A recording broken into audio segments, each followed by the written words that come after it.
ನಿತ್ಯ ಕರ್ಮಕ್ಕೆ ಬಂಧನ ಕುಂಡಾರ ಚಂದ್ರಿಯೂ ಚಂದಲಿಯು ನದಿಗಿಳಿದು ಔಷಧಿ ನಿಂದನ ಚಂದ್ರಿಯೂ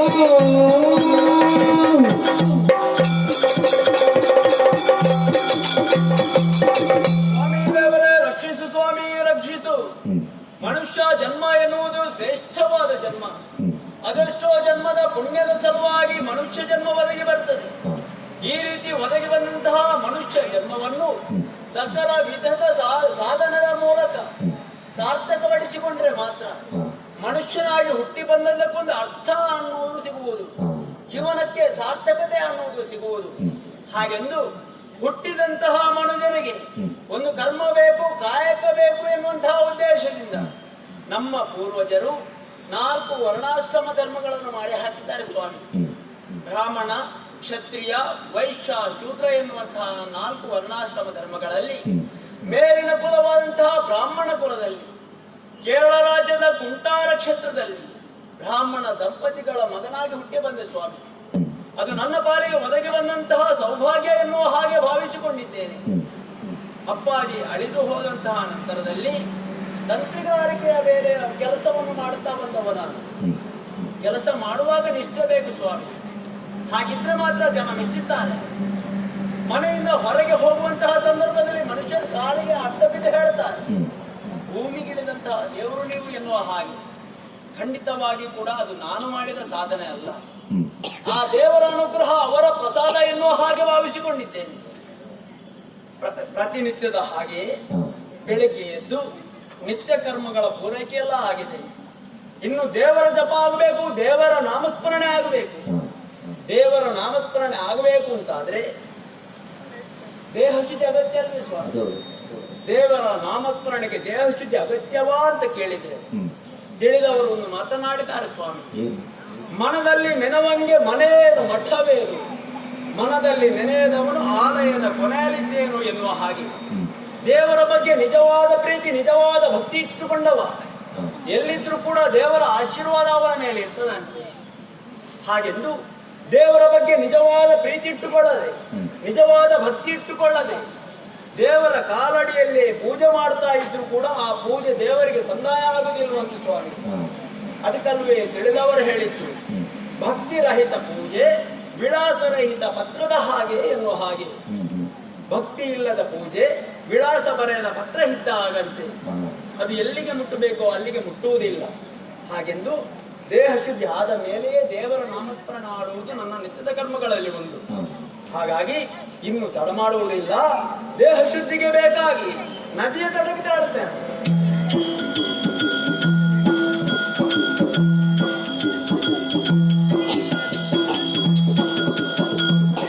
ಜಲದಿ ಜಲದಿಯು ಸ್ನಾನ ಮುಗಿಸುತ್ತ ನಿಲಯಕ್ಕಾಗಲೇ ಕೊರಡೆದಲ್ಲಿಯೇ ಬಳಿಯೊಳೆದೆಯುವ ಕಾಲಗರಿಯಗಳಿಲ್ಲ ನೋಡಿ. ದೇಹ ಶುದ್ಧಿ ಆಗಬೇಕೆನ್ನುವಂತಹ ವಿಚಾರದಿಂದ ನದಿಯ ದಳಕ್ಕೆ ಬಂದು ನಿಂತವ ನಾನು. ನದಿಯ ನೀರಿಗಿಳಿದು ಮೇಲೆ ಬಂದಾಗಿದೆ, ದೇಹ ಶುದ್ಧಿ ಆಗಿದೆ. ಇನ್ನು ಮನೆಯ ಕಡೆ ಹೋಗಬೇಕು, ದೇವರ ನಾಮಸ್ಮರಣೆ ಆಗಬೇಕು.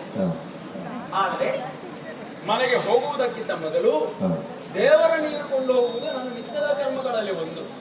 ಹಾಗಾಗಿ ದೇವರ ನೀರು ಕೊಂಡೋಗುತ್ತೇನೆ ಎನ್ನುವ ಹಾಗೆ ಈ ಗಿಂಡಿಯನ್ನು ನೀರಿಗೆ ಮುಳುಗಿಸಿದೆ ಅಂತ ಆದ್ರೆ ಏನೋ ಆಶ್ಚರ್ಯ, ಏನೋ ಆಶ್ಚರ್ಯವುದು, ಏನೋ ಆಶ್ಚರ್ಯ ಇದು. ನೀರಿಗೆ ಮುಳುಗಿಸಿದ್ದೇ ತಡ, ಎಲ್ಲಿಂದಲೋ ಬಂದಂತಹ ತಾಳೆ ಗರಿಯ ಕಟ್ಟುವನ್ನು ಈ ಗಿಂಡಿಯನ್ನು ಸೇರುತ್ತಾ ಉಂಟಲ್ಲ. ಇದು ಯಾರೋ ಮಕ್ಕಳು ಮಾಡಿದ ಕೆಲಸ ಆಗಿರಬಹುದು. ಯಾರೋ 4 ಜನ ಮಕ್ಕಳು 4 ತಾಳೆಗರಿಯನ್ನು ಒಟ್ಟು ಮಾಡಿ ಕಟ್ಟು ಮಾಡಿ ನೀರಿಗೆ ಎಸೆದದ್ದಾಗಿರಬಹುದು. ಆ ತಾಳೆಗರಿಯ ಕಟ್ಟು ಬಂದು ನನ್ನದಂತಹ ಈ ಗಿಂಡಿಗೆ ಸೇರಿದ್ದಾಗಿರಬಹುದು ಎನ್ನುವ ಹಾಗೆ ಭಾವಿಸಿಕೊಂಡು ಆ ತಾಳೆಗರಿಯ ಕಟ್ಟನ್ನು ಮತ್ತೆ ನೀರಿಗೆ ಹೇರ್ತದೆ ಅಂತಾದ್ರೆ ಏನು ಆಶ್ಚರ್ಯ ಸ್ವಾಮಿ, ಏನು ಆಶ್ಚರ್ಯ ಇದು. ಎಸೆದಂತಹ ತಾಳೆಗರಿಯ ಕಟ್ಟು ಹರಿಯುವ ನೀರಿನ ನಿಯಮದ ಅನುಸಾರವಾಗಿ ನೀರು ಹರಿಯುವ ದಿಕ್ಕಿನ ಕಡೆಗೆ ಹೋಗಬೇಕಿತ್ತಲ್ಲ, ಆದ್ರೆ ಹಾಗಾಗ್ಲಿಲ್ಲ. ಎಷ್ಟು ಸಲ ಎಸೆದರೂ ಕೂಡ ಹರಿಯುವ ನೀರಿನ ನಿಯಮಕ್ಕೆ ವಿರುದ್ಧವಾಗಿ ಆ ತಾಳೆಗರಿಯ ಕಟ್ಟು ಮತ್ತೆ ಮತ್ತೆ ಬಂದು ಇದೇ ಗಿಂಡಿಯನ್ನು ಸೇರುತ್ತಾ ಉಂಟು. ಹಾಗಾದ್ರೆ ಅರ್ಥ ಮಾಡಿಕೊಂಡೆ ಸ್ವಾಮಿ, ಇದರ ಹಿಂದೆ ಒಂದು ಯಥಾರ್ಥ ಉಂಟು, ಸೋಜಿಗ ಉಂಟು, ವಿಸ್ಮಯ ಉಂಟು ಎನ್ನುವುದನ್ನು ತಿಳಿದುಕೊಂಡು. ಯಾಕೆ ಗೊತ್ತುಂಟು ಸ್ವಾಮಿ, ತಿಳಿದವರೊಂದು ಮಾತನ್ನಾಡಿದ್ದಾರೆ, ತೇನಾವಿನ ತೃಣಮಪಿ ನಾಚಲಟ್ಟಿ. ಈ ಪ್ರಪಂಚದಲ್ಲಿ ಒಂದು ಹುಲ್ಲಿನ ಗಟ್ಟಿಯಾದ್ರೂ ಅಲಗಾಡಬೇಕು ಅಂತಾದ್ರೆ ಆ ದೇವರ ಸಂಕಲ್ಪ ಬೇಕಂತೆ, ಇಚ್ಛೆ ಬೇಕಂತೆ, ಅನುಗ್ರಹ ಬೇಕಂತೆ. ಹಾಗಿದ್ರೆ ಎಸೆದಂತಹ ಈ ತಾಳಗರಿಯ ಕಟ್ಟು ಮತ್ತೆ ಮತ್ತೆ ಬಂದು ನನ್ನ ಕೈಗೆ ಸೇರ್ತಾ ಉಂಟು ಅಂತಾದ್ರೆ ಆ ದೇವರ ಸಂಕಲ್ಪ ಉಂಟು ಎನ್ನುವ ಹಾಗೆ ತಿಳಿದುಕೊಂಡಿದ್ದೇನೆ ಸ್ವಾಮಿ. ಅಂತದ್ದು ಏನು ಉಂಟು ಅಂತ ನೋಡ್ಬೇಕಿದ್ರೆ ಓ ಹೋ ಹೋ ಹೋ ಹೋ ಅದೆಷ್ಟೋ ಬಗೆಯ ಮಂತ್ರಗಳು ಅಸ್ಪಷ್ಟ ರೂಪದಲ್ಲಿ ಗೋಚರಕ್ಕೆ ಬರ್ತಾ ಉಂಟು. ಓದ್ಲಿಕ್ಕೆ ಸಾಧ್ಯ ಆಗುತ್ತಾ ಇಲ್ಲ. ಹಾಗೆಂದು ಓದ್ಲಿಕ್ಕೆ ಸಾಧ್ಯ ಆಗುತ್ತಾ ಇಲ್ಲ ಎನ್ನುವ ಹಾಗೆಯೇ ಕುಳಿತುಕೊಳ್ಳಿಕ್ಕೆ ಆಗ್ತದೆ ಸ್ವಾಮಿ? ಖಂಡಿತವಾಗಿ ಆಗುವುದಿಲ್ಲ. ಒಂದು ಸಲ ನಾನು ಮನೆಯಲ್ಲಿ ನಂಬಿಕೊಂಡು ಬಂದಂತಹ ಮನೆ ದೇವರನ್ನು ಮನಸ್ಸಿನಲ್ಲೇ ಭಕ್ತಿಯಿಂದ ಧ್ಯಾನಿಸಿ ಮತ್ತೆ ಕಣ್ಣು ತೆರೆದು ನೋಡಿದೆ ಅಂತಾದ್ರೆ ಅಸ್ಪಷ್ಟ ರೂಪದಲ್ಲಿದ್ದಂತಹ ಶಬ್ದಗಳು ಮಂತ್ರಗಳು ಸ್ಪಷ್ಟ ರೂಪದಲ್ಲಿ ಗೋಚರಿಗೆ ಬರ್ತಾ ಉಂಟು. ಓದ್ಲಿಕ್ಕೆ ಸಾಧ್ಯ ಆಗುತ್ತಾ ಉಂಟು. ಓದುತ್ತಾ ಓದುತ್ತಾ ಹೋಗ್ತಾ ಇದ್ದ ಹಾಗೆಯೇ ಇದು ಒಂದು ದೇವಿಯ ಮಂತ್ರ ಅಂತೇಳಿ ಅರ್ಥ ಆಗ್ತಾ ಉಂಟು. ಅಲ್ಲದೆ ಕಡೆಯಲ್ಲಿ ಒಂದು ಉಲ್ಲೇಖ ಬರೆದು ಹಾಕಿದ್ದಾರಲ್ಲ ಸ್ವಾಮಿ, ಈ ಮಂತ್ರವನ್ನು ಒಂದು ಮಂಡಲ ನೀರಾವರ್ತದಲ್ಲಿಯೂ ಒಂದು ಮಂಡಲ ಹಾರಾವರ್ತದಲ್ಲಿಯೂ ಯಾರಾದ್ರೂ ಜಪ ಮಾಡಿದ್ರು ಅಂತ ಆದ್ರೆ ಅಗೋಚರ ರೂಪದಲ್ಲಿರುವಂತಹ ಶಕ್ತಿ ಗೋಚರ ರೂಪಕ್ಕೆ ಬಂದು ಇಷ್ಟಾರ್ಥ ಸ್ಥಿತಿ ಮಾಡ್ತದೆ ಎನ್ನುವಂತಹ ಉಲ್ಲೇಖ ಬರೆದು ಹಾಕಿದ್ದಾರೆ ಸ್ವಾಮಿ. ದಿವಸಕ್ಕೆ ಅದೆಷ್ಟೋ ಮಂತ್ರದ ಪಠನ ಮಾಡುವಂತಹ ನಾನು, ಗಾಯತ್ರಿ ಮಂತ್ರದ ಉಚ್ಚಾರಣೆ ಮಾಡುವಂತಹ ಈ ಕುಂಟಾರ ತಂತ್ರಿಗೆ ಈ ತಾಳಗರಿಯ ಕಟ್ಟಿನಲ್ಲಿ ಸಿಕ್ಕಿರುವಂತಹ ದೇವಿಯ ಮಂತ್ರ ಹೆಚ್ಚಾದೀತಿ ಸ್ವಾಮಿ. ಖಂಡಿತವಾಗಿಯೂ ಕೂಡ ಹೆಚ್ಚಾಗಲಿಕ್ಕಿಲ್ಲ. ಈ ದೇವಿಯ ಮಂತ್ರದ ಪಠನೆ ಆಗಬೇಕು, ಮನೆಯ ದೇವರೇ ಎದುರು ಆ ಕೆಲಸ ಆಗಬೇಕು. ಹಾಗಾಗಿ ತಡ ಮಾಡುವುದಿಲ್ಲ, ಮನೆ ಕಡೆಗೆ ಸಾಗ್ತಾನೆ.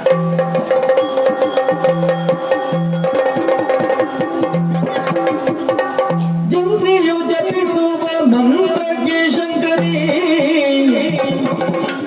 ಸಂತಸದಲ್ಲಿ ತಲೆದೂಗಿ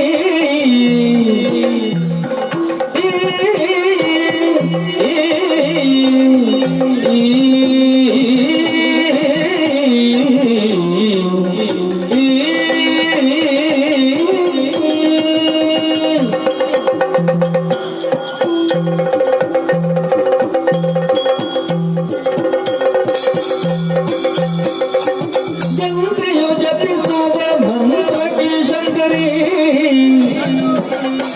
ಸಂತಸದಲ್ಲಿ ತಲೆದೂಗಿ ಸಂತಸದಲ್ಲಿ ತಲೆದೂಗಿ ಮಂತ್ರ ದೇವತೆಯಾಗಿ ನಿಲೆಯಾಗುವೆನೆಂದು ಮಂತ್ರ ದೇವತೆಯಾಗಿ ನಿಲೆಯಾಗುವೆನೆಂದು ಸಂತಸದಲ್ಲಿ ಬಂದಳ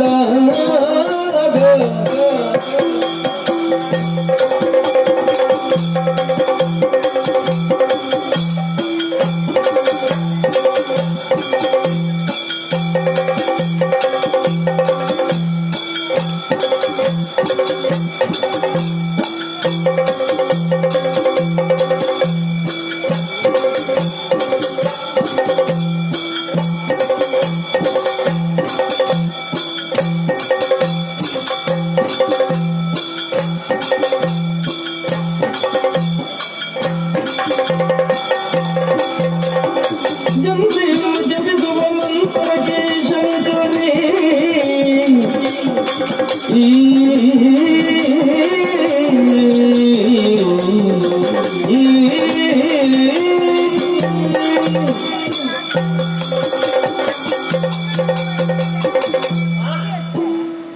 ನನ್ನ ದೇವರನ್ನು ಮಾತನ್ನೇ ಹೇಳಿದವಳು ನಾನು. ಕಾಲ ಕೂಡಿ ಬಂದಾಗ ಭೂಲೋಕಕ್ಕೆ ವಿಶಿಷ್ಟ ಶಕ್ತಿ ದೇವತೆಯಾಗಿ ಗೆಲ್ಲುತ್ತೇನೆ ಎನ್ನುವುದಾಗಿ ಆ ಕಾಲೆಯಿಂದ ಕೂಡಿ ಬಂತಲ್ಲ. ನನ್ನವರ ಆಶೀರ್ವಾದ ಅನುಗ್ರಹವನ್ನು ಪಡೆದುಕೊಂಡು ಕೈಲಾಸದಿಂದ ಭೂಲೋಕಕ್ಕೆ ಇಳಿಯುವಂತ ಸಂದರ್ಭದಲ್ಲಿ, ಭೂಲೋಕಕ್ಕೆ ಪಾದ ಸ್ಪರ್ಶ ಮಾಡುವ ಸಂದರ್ಭದಲ್ಲಿ ಅಪ್ಪ ಏನದು ಕೇಳಿ ಬರುತ್ತಾ ಇದೆಯಲ್ಲ, ಒಂದು ಮಂತ್ರದ ಪಠನೆ. ಯಾವ ಮಂತ್ರದ ಪಠನೆಯನ್ನು ಸರಿಯಾಗಿ ಆಲಿಸಿದಂತಾದ್ರೆ ಸಾಮಾನ್ಯವಾದ ಮಂತ್ರದ ಪಠನೆ ಅಲ್ಲ, ನನ್ನದೇ ಮಂತ್ರದ ಪಠನೆಯನ್ನು ಪಠಿಸುತ್ತಾ ಇದ್ದೇನೆ. ಯಾರು ಯಾರು ಯಾರು ಎಂದು ಜ್ಞಾನದೃಷ್ಟಿಯಲ್ಲಿ ನೋಡಿದಂತಾದ್ರೆ ಬೇರೆಲ್ಲೂ ಅಲ್ಲ, ಕುಂಟಾರ ಕ್ಷೇತ್ರದಲ್ಲಿ ಕುಂಟಾರ ತಂತಿ ಎನ್ನುವ ಆತ ನನ್ನದೇ ಆದಂತಹ ಮಂತ್ರದ ಪಠನೆಯನ್ನು ಮಾಡುತ್ತಾ ಇದ್ದಾನೆ. ಆ ಮಂತ್ರದ ಪಠನೆ ಕೇಳೋಕೆ ಯಾಕೋ ಏನೋ ಗೊತ್ತಿಲ್ಲ. ಅವನ ಬಳಿಗೆ ಹೋಗ್ಬೇಕು, ಅವನ ಬಳಿಯಲ್ಲಿದ್ದು ಆ ಮಂತ್ರದ ಪಠನೆಯನ್ನು ಆಲಿಸಬೇಕು. ಅವನ ಮಂತ್ರದ ಪಠನೆಯನ್ನು ಹೇಳುವಂತ ರೀತಿಯನ್ನು ತುಂಬ ಕಾಣಬೇಕೆನ್ನುವಂತ ಹಂಬಲ ನನ್ನಲ್ಲಿ ಕಾಡುತ್ತಾ ಉಂಟು. ಹಾಗಂತೇಳಿ ಆತನ ಬಳಿಗೆ ಹೋಗುವುದೇ ಆಹಾ ಸರಿಯಲ್ಲ. ದೇವಿ ಸ್ವರೂಪಿನ ಈ ರೂಪದಲ್ಲಿ ಅವನ ಮನೆಯನ್ನು ಪ್ರವೇಶಿಸಲಿಕ್ಕೆ ಸಾಧ್ಯವಿಲ್ಲ. ಹಾಗಂತೇಳಿ ಒಂದು ರೂಪ ಬೇಕಲ್ಲ. ಯಾವ ರೂಪ ಯೋಚಿಸುತ್ತಿರುವಾಗ ಅಪ್ಪ ಏನದು ಕಣ್ಣಿಗೆ ಕಾಣುತ್ತಾ ಇರುವುದು ಚರಿಪ ಹಾಕಿದ್ದಾನೆ. ಮನಸೇ ನಿಜ ರೂಪ ದೇವಿಯು ಚರಿಪ ಪಕ್ಷಿಯದಾಗಿ ಗ್ರಹಗಳು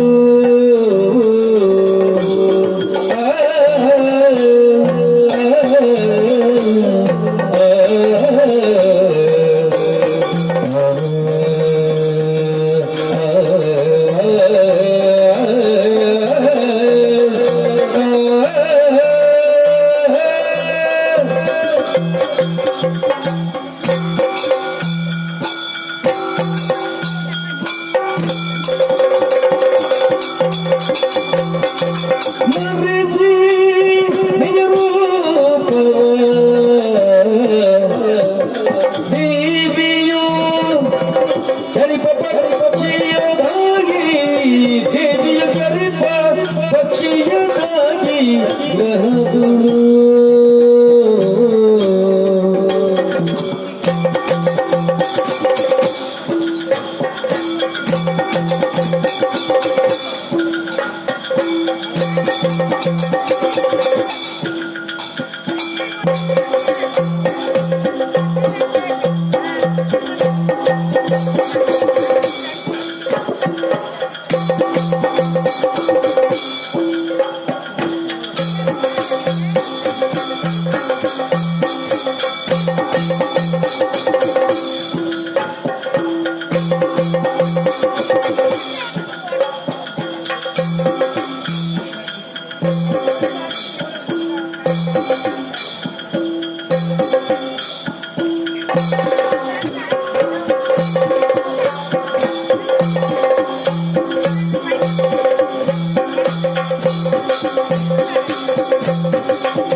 ನಿಜ ರೂಪವ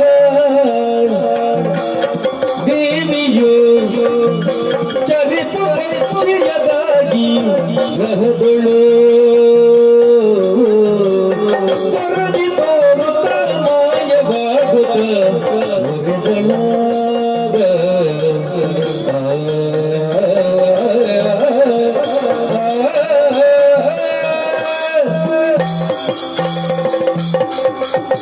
ಯಾವ ರೂಪ ಎಂದು ಆಲೋಚಿಸುತ್ತಿರುವಾಗ ಆಹಾ ನನ್ನ ಕಣ್ಣ ದೃಷ್ಟಿಗೆ ಬಿದ್ದಂತ ಹಕ್ಕಿ ಯಾವುದು? ಅದೇ ಚರಿಪ ಹಕ್ಕಿ, ಅರ್ಥಾತ್ ಗುಬ್ಬಿ ಹಕ್ಕಿ. ಹೌದು, ಈ ಗುಬ್ಬಿ ಹಕ್ಕಿಗೆ ಮಾತ್ರ ಮನೆಯ ಒಳಗೂ ಮನೆಯ ಹೊರಗೂ ಹೋಗುವಂತ ಅವಕಾಶ ಇರುವಂತದ್ದು. ಹಾಗಂತೇಳಿ ಒಂದೊಮ್ಮೆಗೆ ನನ್ನದಾದಂತ ನಿಜ ರೂಪವನ್ನು ಮರೆಮಾಚಿ ಗುಬ್ಬಿ ಹಕ್ಕಿ ರೂಪವನ್ನ ಅಂತು ಹುಟ್ಟಾಗತ್ತಂತೆ ಹೇಳುವಂತ ಮಂತ್ರದ ಪಠನೆ ಮಾಡುವುದನ್ನು ಕೇಳುವುದಕ್ಕಾಗಿ ಆತನ ಮನೆ ಪ್ರವೇಶಿಸುವುದಕ್ಕಾಗಿ ಖಂಡಿತವಾಗಿ ನನಗೆ ಅಂತ ಅವಕಾಶ ಸಿಗಲು ಸಾಧ್ಯವಿದೆ. ಆದ ಕಾರಣ ತಡ ಮಾಡುವುದಲ್ಲ, ಕಾಣುತ್ತಾ ಇದೆಯಲ್ಲ ಚರಿಪ ಹಕ್ಕಿ ಗುಬ್ಬಿ ಹಕ್ಕಿ ರೂಪವನ್ನಂತೂ ಕುಂಟಾರದಂತೆ ಹೇಳುವಂತ ಮಂತ್ರ ಪಠನೆ ಕೇಳುವುದಕ್ಕಾಗಿ ಆತನ ಆಲಯವನ್ನು ಪ್ರವೇಶಿಸುತ್ತೇನಂತೆ.